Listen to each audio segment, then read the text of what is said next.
and AT&T and DirecTV first for enabling tonight to happen. But also bringing this film to big audiences, because as we all know, it's really hard to get distribution for this type of movie, and I really can't tell you how much I appreciate it. Well, it was thrilling for me to hear that gasp when the rock hit Catherine tonight, because you don't often hear a gasp when you have violence in a Western. And it's very much a Western through a female gaze, I think. One of the big things that appealed to me when I sent the script was that Catherine is our eyes and ears into the story. I grew up loving Westerns, particularly John Ford.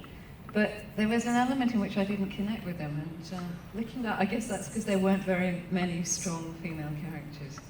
And the thing I loved about this particular lens is that Catherine takes us into that world, and that the Native American characters are real people.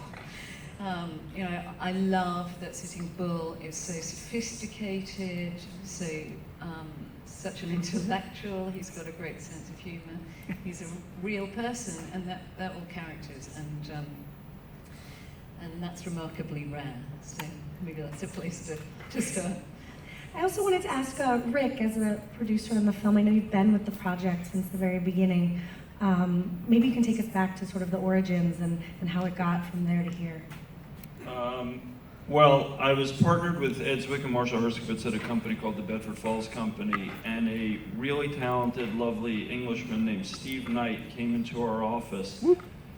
And it's like a date. At a certain point, you run out of things to say, and you kind of figure out, well, are we going to be together? And in the case of development, that means, are we going to develop a script together? And I said to him, so is there anything that you've been thinking about? And he said, I've had a story since I was probably 10 years old. I had a Native American pen pal, and I heard of this story, and he proceeded to pitch us this movie. And it was as extraordinary in a pitch as it was to see on screen. And we thought, wow, this is a huge commercial Hollywood enterprise. I immediately bought it and thought, it's going to be the next X-Men. In 17 years, almost to the day, Suzanne, you were wrong, it's not 14, it's actually, as we stand here tonight, it's about 17 years later.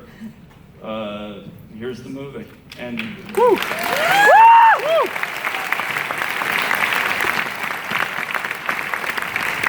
We have some audience questions.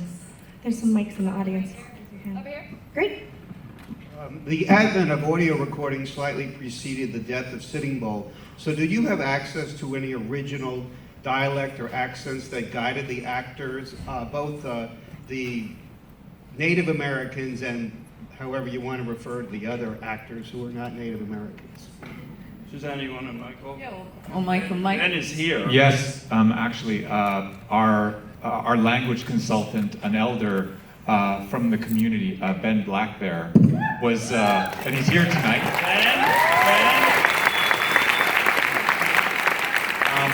He's a very modest man, but he was our teacher, and so we'd have a phone conversations before we ever got onto the set, and he was with us every day to help us with our language. And I remember Sam and I were just talking. He came over to my house one day during filming and would practice together, you know, because we had that scene. And the Lakota language is very beautiful. There are increasing numbers of speakers, so we felt a tremendous obligation to be as accurate as possible for non-speakers.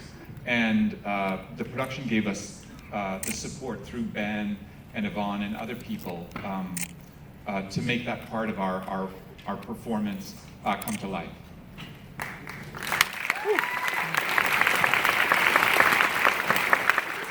It's a very good question, because it was very important to me that we should feel that Catherine was entering a world she didn't understand, and it was the world of the Lakota people. And so to bring that authenticity, it was crucial that we had the language. And yeah, it was a mission. I know, Sam, it was challenging for you sometimes, wasn't it?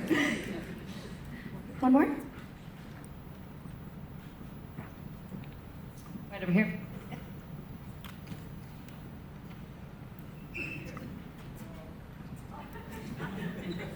Hi. Watching that movie feels like such an effect on me, and I think on people in the audience already. But you guys lived it. How did it have a lasting effect on you, just being in this story and this culture?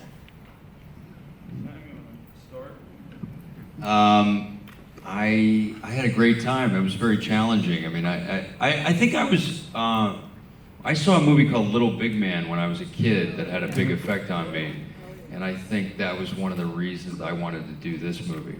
You know, that was a great story. Yeah. So for some reason, it resonated with me.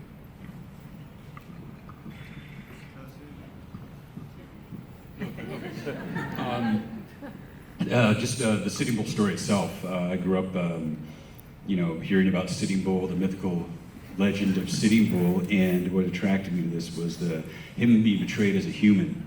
You know, I'm just used to him being the warrior, the leader, but I never got to really see that side of Sitting Bull, and it was very, very powerful, and I was very attracted to that.